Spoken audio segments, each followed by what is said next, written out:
ఈరోజు కృష్ణవేణి గారు అంటే మిర్జాపురం రాణి మేకా రంగయ్య గారి వైఫ్ చనిపోయారు. ఆమెకి 102 ఏళ్ళు నిండి. చూసారా, మనకి తెలియకుండానే మన చుట్టుపక్కల 100 ఏళ్ళు పైగా బతికిన వాళ్ళు ఉన్నారు. కాకపోతే వాళ్ళు మనం కాంటెంపరీ పీపుల్తో కలవలేరు కాబట్టి వయసు రీత్యా మనకి ఎక్కువ తెలియదు. కానీ ఈమె గారి గొప్పదనం గురించి చెప్పుకోవాలంటే అప్పట్లోనే మదాలస, భీష్మ, ఇంకా సతీ అనసూయ ఇట్లాంటి 13 సినిమాలు ప్రొడ్యూస్ చేశారు. మిర్జాపురం జమీందారుగా చెప్తూ ఉంటారు వీళ్ళ హస్బెండ్. మన మన దేశం ఎన్టీఆర్ గారితో ఫస్ట్ సినిమా తీయించింది ఆమె, కృష్ణవేణి గారు. మన ఎస్వి రంగారావు గారిని ఇంట్రడ్యూస్ చేశారు. ఘంటసాల వెంకటరామయ్య గారు, మన ఘంటసాల గారిని, సింగర్. ఇంకా చెప్పాలంటే అంజలీదేవి గారు ఆ తర్వాత ఇంకా ఆమె స్వయంగా ప్రొడక్షన్ హౌస్ పెట్టుకుని ఎన్ని సినిమాలు తీశారు, ఎంత గొప్ప నటి అందరికీ తెలిసింది. ఇప్పటి వాళ్ళకి అంటే టీనేజర్లకి 25 ఏళ్ళ వాళ్ళకి ఈమె గురించి తెలుసుకునే అవకాశం లేకుండా పోయింది. సాక్షి వాళ్ళు ఒక లైఫ్ టైం అచీవ్మెంట్ అవార్డు ఇచ్చారు 2021లో అనుకుంటా. దానికి ముందు రఘుపతి వెంకయ్య అవార్డు 2004లో వచ్చింది. ఈ రెండే ఆమెకి లభించినటువంటి పురస్కారాలు. ఆ జమీందారులకి పురస్కారాలు ఇవేం అవసరం. అయితే ఒక చిన్న కథ నాకు సరిగ్గా గుర్తులేదు, కానీ మిర్జాపురం జమీందారుతో బియ్యం కోసం అని చెప్పేసి ఎన్టీఆర్ గారు ట్రై చేశారనో ఏదో సంథింగ్ ఒక స్టోరీ ఇంట్రెస్టింగ్ ఉండేది. ఈసారి అవకాశం వచ్చాము. అసలు అంటే ఎన్టీఆర్ గారు రాజకీయాలు ఇట్లా ఎంట్రీకి అసలు పురికొల్పిన ఇవి ఏంటి అనేది ఆ కథ కొంతమంది చెప్తూ ఉంటుంది.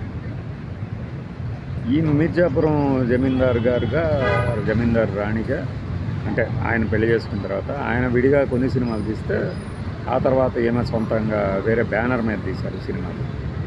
ఒక తొలి తెలుగు తరం మనకి ఎన్టీఆర్, ఏఎన్ఆర్, కృష్ణ, శోభన్ బాబు, చిరంజీవి, బాలకృష్ణ, నాగార్జున, వెంకటేష్, మహేష్ బాబు, పవన్ కళ్యాణ్, రాజేంద్ర ప్రసాద్, సుమను, చంద్రమోహను, మురళీమోహను, శ్రీకాంత్ ఇలా చెప్పుకుంటూ పోతారు తప్పితే అస్సలు తొలి తరం వాళ్ళు అంటే నాగయ్య గారు ఉన్నారు, బళ్ళారి రాఘవ గారు ఉన్నారు, ఇలా మిర్జాపురం కృష్ణవేణి గారు ఉన్నారు, ఆ తర్వాత ఇంకా భానుమతి గారు ఉన్నారు, ఇంకా ఇంకా ఇంకా మనకు తెలియని వాళ్ళు వేమూరి గగ్గయ్యలు, బోలెడు మంది ఉన్నారు.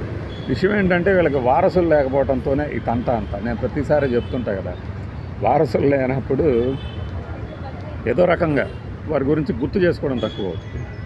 ఆ క్రమంలో కృష్ణవేణి గారి గురించి ఒక వీడియో చేయటం అనేది విచిత్రంగా ఉంటుంది చాలామంది. ఆ పాత సినిమాలు మనకి గూగుల్లో కానీ వికీపీడియాలో కానీ దొరుకుతూ ఉంటాయి, చూడండి.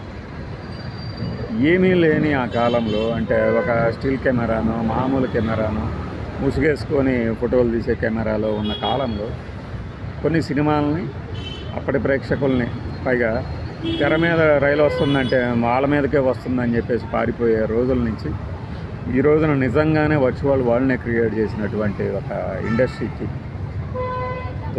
ఆద్యులు వాళ్ళందరినీ గుర్తు చేసుకోవడం ఎంతైనా ముదావహం.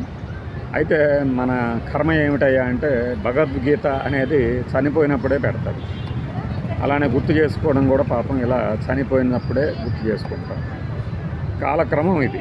మనం కాలధర్మం చెందిన వారి గురించి మాట్లాడుకోవటం కనీసం ఈ టైంలో అయినా అది అవసరము, నెసెసిటీ కూడా అని చెప్పి భావిస్తూ చేస్తున్నాం. వీలైతే ఆమె ఏం సినిమాలు తీశారు, ఎలాంటి ఆసక్తికర సన్నివేశాలు ఉన్నాయి అనేది ఫోటోల రూపంలో ఇంకో వీడియో చేసుకున్నాం. బాయ్.